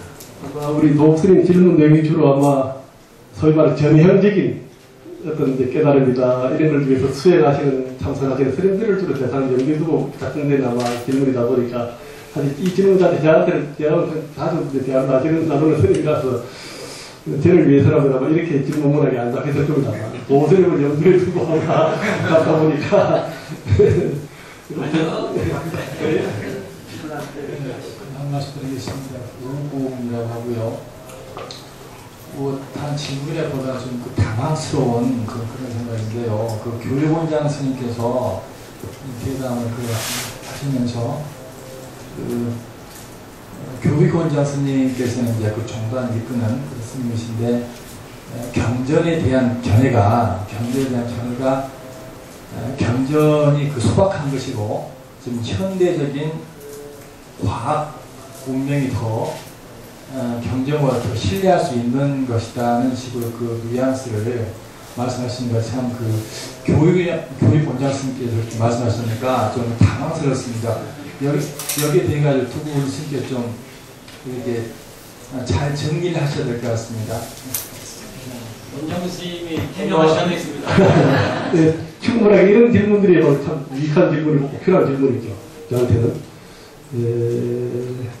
저는 부처님의 경전에서 이제 상당히 이제 존재를 설명해가는 것은 조금 말씀드린 그런 기분을 가지고 있지만 부처님의 가르침은 지금도 유효하고 아주 필요하고 아주 참 앞으로도 계속 원종하거나 밑바탕에 가르침이 많이 있다고 생각합니다. 그래서 여전히 이제 그 부분은 소위 자비의 영역이고 윤리의 영역이라고 본다는 거죠. 이런 부분들은 지속적으로 아마 불교가 또 종교라는 영역 자체가 앞으로 이 윤리 영역만큼은 아무도 지금 이제 못 해내고 되니까 결국 도덕이나 입법의 기초로서 지금도 물론 일부 윤리학자들은 이제 종교를 여전히 또 이렇게 기웃거리는 그런 이제 경향이 과거에도 도덕이나 입법의 근거로서 이제 종교적 이념이나 종교적 가르침이 많이 또 작용하게 됐지만은 상당 부분 아마 이것도 종교적 가르침의 시선을 받거나 영향을 많이 받을 가능성이 많습니다.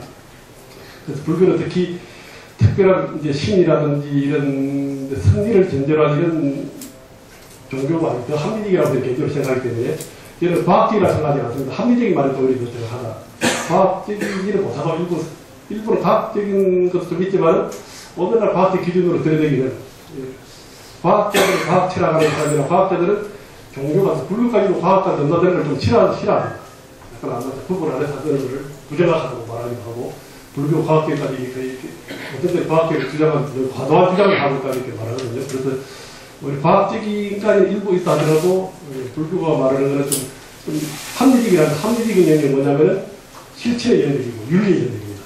그거는 그야말로 요즘 여러분들 작년 재작년에 많은 이렇게 우리나라로 팔렸단 말은 정의란 무엇인가라든지 각종 딜레마를 들고 서로 토론과 합의를 통해서 하나의 어떤 옳음이라든지 틀림이라든지 선이나 악이나 정의라든지 부정이라든지 이런 거를 공정 이런 거를 취해 나가서 또 추정해 나가서 합의해 나가는 걸 할 때는 예전 합리적인 것을 전제로서 하나하나 따지거든요. 부처님의 가르침도 팔점도 초보적인 소박한 형태이지만 또 대성경이라고 좀 더 볼만하게 많이 진전되어 있다고 봅니다. 단지 팔점도 영역만 하더라도 올바른 이해, 올바른 견해 이런 올바른 견해가 뭔가를 이 속에는 잘 성립이 안 되겠다. 우리가 전체 계획의 명단을 볼 때는 아마 연기로서 또 동성으로서 연기성으로서 또 변화성과 관계에서 무상모화로서 세상의 고라는 것을 파악하는 이런 것이 올바른 이해라고 가지고 이제 대입을 할 수 있겠습니다만 그 용어 자체에서는 정결이 뭔지는 잘 선생님이 못합니다. 또는 정어 올바로 말한다는 것도 얼마나 이게 추상적이고 좀 동호반복 비슷하게 느끼지 않습니까? 예를 들면 모든 설을 해가고 악을 해가지 말라고 할 때 이 말처럼 어떻게 보면 가장 좋은 말임에도 불구하고 현실적으로 다가오거나 현실적으로 작동이 안 되는 또 일반적인 슬로건일 수 있다는 거죠. 남을 도와준다고 아무리 이야기하더라도 거의 악으로 나타날 수도 있고 선이 될 수도 있는데 똑같이 국민을 잘 살리고 나를 발전시킨다 하더라도 거의 좌우의 입장을 들으니까 선한 동기에서 출발한다 하더라도 상대는 서로 악이라고 악의 축이라고 말하지 않습니까? 어느 것이 선이고 어느 것이 명확하지 않고 합의가 안 된다면 어떻게 모든 사람들이 선을 받도록 해가고 악을 해가지 말할 때 선과 악이 뭔지에 대한 약간 선과 악이라기 진리입니까? 이것이 아마 실체의 능력이기 때문에 과학적 지식과 다르다 그랬지 않습니까? 그런 그때마다 선이 되고 악이 되고 미와 추도 마찬가지로 아름답고 좋아도 기준이 다르듯이 어떤 때는 그것이 선하고 선이라고 말하지만 어떤 때는 악이 될 때도 있고 시대마다 합의하는 기준이 다르고 적용하는 상황이 다르기 때문에 그렇습니다. 그건 진리의 영역이 아니고 선택과 실체의 영역은 하나의 윤리의 영역이라고 본다는 거죠. 그렇듯이 이제 불교의 부처님의 가르침의 소중한 부분은 자비의 정신으로 나타나는 다양한 실천론이 아직까지도 현대사에서 가장 향후에 현대사에서 가장 보람있게 제시되고 사람들이 근거한 윤리적 기반으로서 도덕과 입법의 근거로서 작동될 여지가 많다 이렇게 생각하고 있고 존재를 해명하고 설명하는 부처님의 가르침은 조금 뒤엎되면 이제 종교 영역은 과학에서 양보를 해줘도 하나하나 더 규명할 가능성이 많다는 거죠. 그런 면에서 말씀드리는 것이고 그런 것이 조금 더 불교가 불교의 존경할 만한 가치를 그렇게 많이 떨어뜨리지는 않다고 보고 있고 떨어뜨려지는 부분은 떨어뜨리는 종교과 신뢰 뭐 이런 신앙심은 아마 기복 뭐라 그럴까 좀 과학이 발견 안 될 때 시대 때 좀 그런 것들은 다 떨어지는 정도지. 이거 그런 거를 의존하지 않더라도 부처님 가르침은 존재를 설명하는 무상무한 연기를 기본으로 하는 그것을 통해서 공이라는 또 다른 통찰력. 이를테면은 때가 이렇게 길게 이야기해야 되나? 똑같은 이렇게 무상무한으로 설명하고 하더라도 초기 경전에서는 반자신경에서 말하듯이 우리의 존재 영역을 5가지 영역으로 구분하지 않습니까? 우리 육체도 말하고 있고, 이런 물질도 말하고 있고, 정신적 영역도 5가지, 4가지 영역으로 수상, 행식도 이렇게 나누기도 하고 하지만은, 오늘날 그렇게 안 해도 또 더 우리 존재를 생각하는 다양한 방법이 있으라고 본다는 거죠. 꼭 2500년에 정해진 이런 구분법과 그 용어를 안 쓰고 우리 그걸 도저히 볼 필요는 없다 생각합니다. 마찬가지로 우리가 존재를 인식 주관의 인식의 감각기관을 6개로 아니, 비설, 신이라고 보고 있고 그에 대응되는 개념으로서 색성, 향 및 촉법이라고 말하고 있고 눈과 색, 기와 소리 이리 대응해가 12개 12체를 말하지 않습니까? 또 18개 그것이 만들어지는 우리 의식을 또 말하고 있고 그런데 불교를 하나하나 이렇게 분석하기를 초기 불교는 분석을 이렇게 더 강조하지 않습니까? 분석을 쪼개서 그것이 연기적 관계에 있음을 또 변화의 관계에 있음을 말한다 하면서도 그것이 나중에 이제 대승불교에서도 일부 이제 비판을 많이 하게 되는 부분인데 불교는 이제 무상무화라는 이런 관점을 통해서 이제 그것이 구성 요소로는 물론 이제 색, 수상, 행식 또는 아니, 비설신이 이렇게 말할 수도 할 수 있겠습니다만 그 영역 자체가 독자적으로 성립할 수 없으면서 그것이 변화의 과정에 있다. 색도, 수, 상, 행, 식도 또는 아니, 비설, 안도, 이도 이것도 독자적인 영역이 있는 것이 아니라는 거죠. 소리도 모든 것도. 그러면 12처, 18개도 그 자체 독자적인 영역이 18개의 요소가 또 12개의 요소가 있어서 12개 요소가 서로 대응하고 그것이 융합하면서 변행하면서 세상을 만들어낸다. 이렇게 생각하면 안 된다는 겁니다. 12개 요소라는 요소 하나하나 그 자체도 성립이 안 된다는 이 연기성. 그걸 잘 파악하면 반야신경에서는 그래서 12연기도 또 5원도 12처, 18개도 하나하나 이제 그 자체의 실제성을 인정하지 말하는 뜻이거든요. 그것이 없다는 것이 아니고 그것의 연기성을 보라는 뜻인데 자칫 우리 초기 불교의 각 부파 불교의 이론들을 쭉 이렇게 살펴보면은 되게 요소론적인 실제론으로 발달하지 않나는 그 비판이 아마 이제 대승불교 이점 부분이 있다 보고 있고 그래서 이제 이 무상과 무화가 이것과 지금 어떤 것이 있어서 그것이 무상하고 무엇이 무화한 것이 아니라 이래라는 것이라는 국어에서는 그 불완전 명사라고 하죠.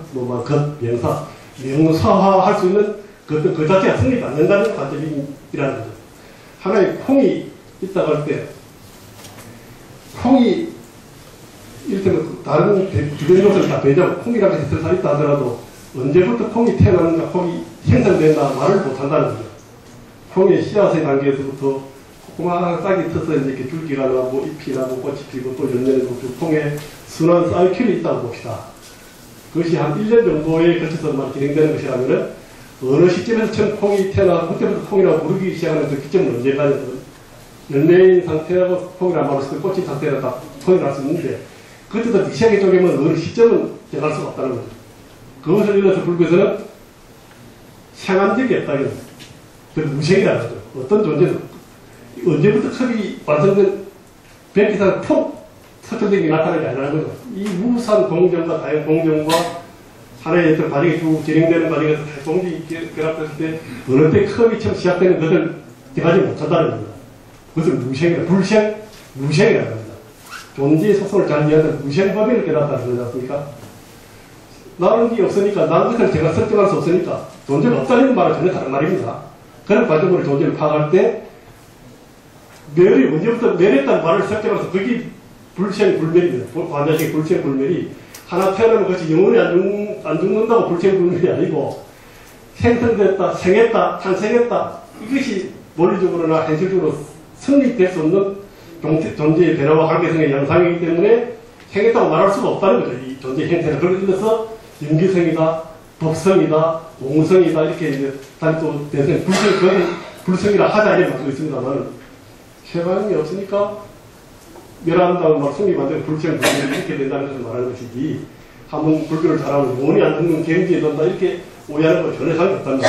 그래서 이렇게 존재를 보는 이런 관점은 지금도 세 가지 면에서 심지어 윤리적 영역을 일정 부분 적용가 일정 부분 있습니다만 대답 많이는 제 개인 생각입니다만 존재를 해명하고 설명하는데 지금도 과학이나 물리학이나 천체학이나 다양한 또 생물학을 하지만 대개 또 하나의 실존의 존재를 아직까지 못 벗어나고 있다 개념을 생각하고 있습니다. 그만큼 초기 불교 이후로 부파하고 대성에 이르도록 불교의 연기관은 아주 저는 통찰 깊이 진행된 부분이기 때문에 이 부분은 여전히 현대 자연과학자들도 저는 몇 가지는 규명을 안 하고 언급을 안 하고 있기 때문에 존재를 공가 중이라고 표현해 이런 것을 안 하기 때문에 이 부분은 여전히 존재를 해명하고 개입하는 데 있어서도 불교는 여전히 아직 영역이 많이 남아있고, 또 더더구나 실천론으로 말하는 이 자비 영역, 윤리 영역은 무궁무진한 가능성이 더 많다 하는 생각이 있지만, 제가 말하는 초기 불교다, 대승경에서 이 부분은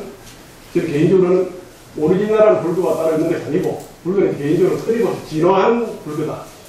원본에서 너들 굳이 찾아가서 원본을 지내는데, 이 말은 어디에 근거가 있나 이렇게 묻는 난 대학에 해당이 안 된다는 겁니다. 불교는 끊임없이 만들어가는 종교, 진화해 가는 종교고, 계속 우리 그러니까 공동 지식이라고 하니까 합동 지식이 이렇게 만들어가는 지식이 만드는 것이 불교라고 해요. 어느 한 사람이 만드는 건 아니고 앞으로 끊임없이 만들어가는 지식의 체계, 지혜의 체계, 이것이 불교의 가르칩니다. 그래서 그 당시에 그 제자가 어떤 제자들 그룹들이 다 달랐습니다. 그들이 기록화된 거라서 금과 옥조적으로 할 것이 아니라 그 당시에 저도 1990년대 중반에 인도 가니까 참아볼 수 없는 문명의 수준이더라고요. 2000년 전, 2500년에는 자연과학, 사회과학, 문명은 뭐 차차더라고 사회제도, 또 1990년대 중반에 가서 여전히 카스트 제도가 있어 사회적으로 아주 불합리하더라고요. 2000년 전, 2500년대는 어떻게 했겠습니까? 그런 시대에 무지막지하고 그런 잘못된 제도, 잘못된 세계관, 그런 고통받는 사회 사람들, 중생들, 이 사람들에게 어떻게 말할 때가 그 문자도 없었습니다. 문자를 기획하지 않았지 않습니까? 그때는 말로 하면 다 성문 제자라는 것이 저는 제자로서 그걸 아주 탐스럽다고 오늘날 우리 사람들은 이목구라든지 문자 하도록 든다지만은 그 사람 우리 표기불교 이후로 부처님 제자들이 탐스럽다는 거 우리가 말하는 그 내용은 뭐냐면 부처님의 가르칠 법을 음미하면서 머릿속으로 책을 우리가 독서하는 거죠. 저는 그렇게 생각합니다. 그래서 이런 부처님 가르침을 여러분은 붓다가 이렇게 말씀하셨다는 걸 쭉 들으면서 사유하고 음미하면서 이 세상을 바로 보는 이런 노력이 우리가 탐선이다, 탐선한 모습으로 생각을 하는가 이렇게 생각하면서 또 다른 제가 존경하는 방법으로 하는 표현한 입장이 있습니다만 그렇지만 그렇다고 해서 전통적으로 전형적으로 경제를 존중하는 그러지 않으면서 선생님 주장 지점도 혹시 잘못 전달되거나 하면 오해 소지도 있고 부처님 가르침을 너무 쉽게 하는 것이 아닌가 하는 지적을 받을 법도 합니다만 오늘은 또 이제 관련 행편에 대해서 이제 있는 대로 뭐 이야기하고 있습니다. 뭐 질문 안 해도 될 것 같습니까? 질문 좀 해도 되겠습니다. 예.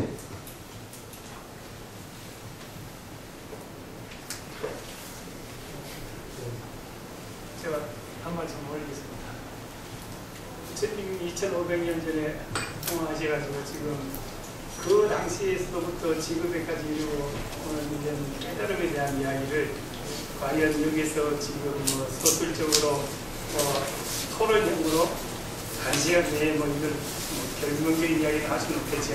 그런데 2500년 이어온 역사 속에 우리 불교에서 자랑스럽게 생각하고 있는 가선이라는 게 있지 않습니까? 부처님이 3초 정심을 내리시고 그 이후 가섭 존자에서부터 지금에 이르기까지 전법을 해오면서 그것을 가장 우리의 그 조계종의 핵심으로 인재종풍의 가장 값진 그 자산으로 지금 우리가 수행을 하고 있는 것이고, 그런데 어째 지금 잠시 잘못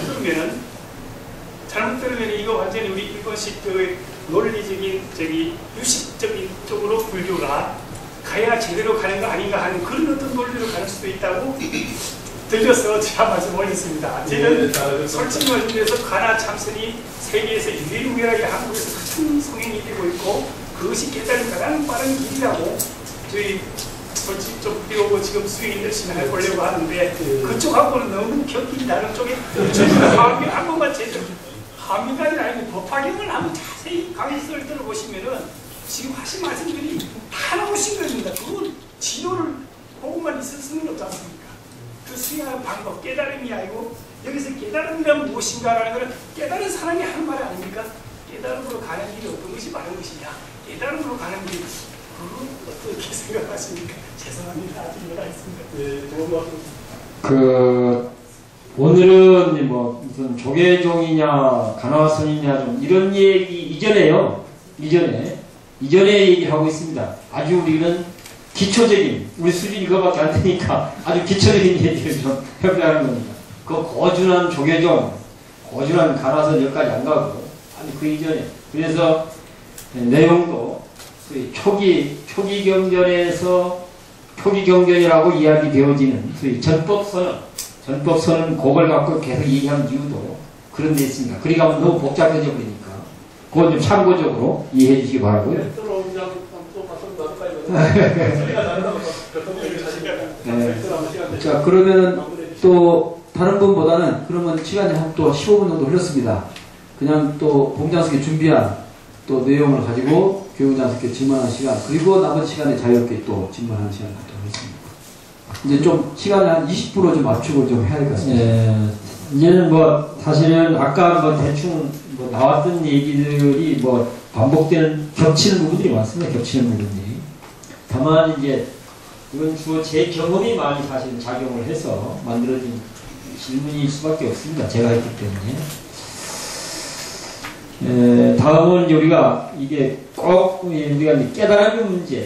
아까 우리 이제 원장 스님께서는 지금 한국 불교인들이 얘기하고는 이 깨달음이라는 개념이 과연 이게 적절한 건지, 또 이 개념을 통해서 전달하고자 하는 내용들을 왜곡되지 않게 또는 과장되지 않게 제대로 우리가 이해하고 쓰고 있는지, 이런 부분에 좀 문제가 있다는 이런 얘기를 잠깐 하셨던 것 같아요. 그러면서 불교라고 하는 것은 뭐 지금 여기 삶의 이치에 대한 세상 또는 삶의 이치에 대한 바른 이해, 그리고 그 바른 이해를 토대로 하는 구체적 실천, 사실 이런 것들이 오히려 깨달음의 의미로서 그런 것들이 훨씬 더 합리적이지 않겠는가. 뭐 이렇게 해서 어때요? 이런 정도 정리도 괜찮겠습니까? 네, 그렇게 좀 이해할 수 있을 것 같고요. 그것을 아마 이제 또 우리가 이제 팔정도라고 하는 걸로 좀 더 좁혀서 보면 첫 번에 나오는 게 정견이잖아요. 정견. 지금 여기 존재의 속성을 잘 살펴보니까 아, 그게 연기로 이루어졌더라. 그 연기로 이루어졌는 것을 또 구체적으로 좀 짚어보니까 오래 존재더라. 뭐 이런 것이고, 그리고 그것이 그 실상들을 보면 연기 존재이기 때문에 그것은 무아의 존재고 공의 존재더라. 이제 이런 게 삶의 이치인 거잖아요. 이런 삶에. 이런 것들을 잘 이해하고 그것을 현실 속에 실천하게 되면 우리가 쓸데없는 탐욕도 부리지 않게 되고 또 쓸데없는 집착에 빠지지도 않게 되고 그래서 삶이 훨씬 자유로워질 수 있다. 뭐 이런 얘기가 될 수 있을 것 같아요. 정리해보면. 그래서 이제 제가 지금 묻고 싶은 것은 만약 이런 거라면 전 사실은 깨달음이 또는 불교가 꼭 신비해야 되겠습니까? 어떠세요? 우리 보살님들. 불교는 아주 특별하고 신비해야 돼. 그렇게 생각하세요? 아니죠. 좀 누구나 좀 더 이해할 수 있고 일상적으로 좀 실천할 수 있고 좀 바로바로 좀 뭔가 공감도 되고 좀 검증도 되고 이런 게 불교면 좋겠잖아요. 그렇죠? 예.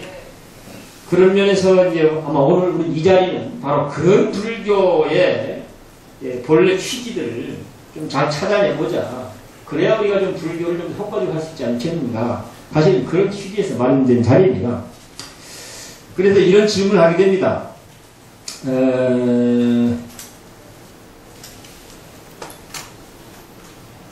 예를 들어서 이제 초기 경전에 나오고 있는 오비구 경우라든가 최초의 제자죠. 또는 부처님 만나서 뭐 부처님 얘기 듣고 바로 출가를 결심했던 야사비구 문제라든가, 또 우리가 아주 유명하게 잘 모시고 있는 육조대사의 얘기라든가, 원효스님의 얘기라든가, 대주화상 이야기, 주로 이런 분들이 우리가 얘기하는 깨달음의 경우들을 보면 주로 대화를 통해 이루어지고 있습니다.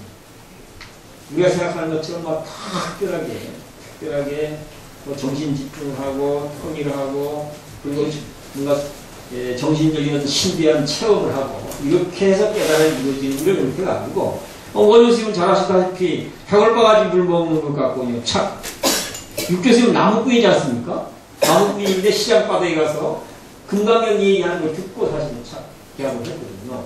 뭐 이런 경우들이 대단히 많습니다. 야사비구도 사실은 혼자 밤새 술 먹고 뭐 하다 놀고 다니다가 그것이 뭔가 속도 답답하고 이제 허탈하기도 하고 그렇게 헤매고 다니다가 부처님 만나서 얘기 듣고 바로 이제 불교하게 그러거든요. 그러니까 요새 말로 하면 뭔가 대화와 토론을 통해서 삶의 위치에 대해서 바르게 이해하게 되고 공감하게 되고 아 그게 좋다 하고 이해되어지고 공감되어지니까 아 나도 그렇게 살아야 되겠어 그래서 실천하게 되고 이러면서 이제 삶이 더 좋아지는 뭐 이런 형태들로 나타나는 경우들이 참 많습니다. 그래서 제가 이제 말씀드리고 싶은 것은 이 불교에서 얘기하고 있는 이 세상 이치, 삶의 이치에 대한 뭐 깨달음이라는 표현을 쓰든지 원장선생님 표현한 대로 이해라는 말로 표현을 하든지 그나마 뭐 같은 의미로 쓰일 수도 있을 것 같고 다르게 쓰일 수 있을 것 같습니다.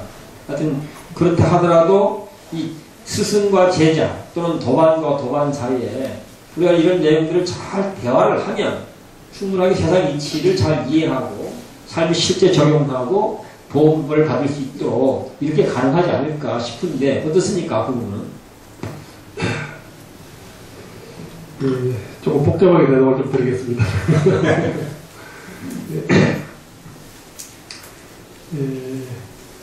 불교의 가르침은 크게 보면 이제 존재란 무엇인가, 존재란 뭐 존재를 해명하는 영역이 하나 있을 수 있고요. 존재가 어떻게 이루어져 있다, 존재가 어떻다. 이것은 무엇인가 할 때, 삶이란 무엇인가, 인생이란 무엇인가에 대한 답은 존재는 그것은 뭐뭐 설명합니다. 또 하나 영역이 뭐가 있는 다른 게 있냐면 어떻게 살아야 되는가, 어떻게 살아가야 제대로 맞는가, 이거는 이제 또 다른 영역입니다. 세상이 어떻게 이루어져서 이 세상은 어떻게 되어 있는가, 세상을 설명해야만 하는 것은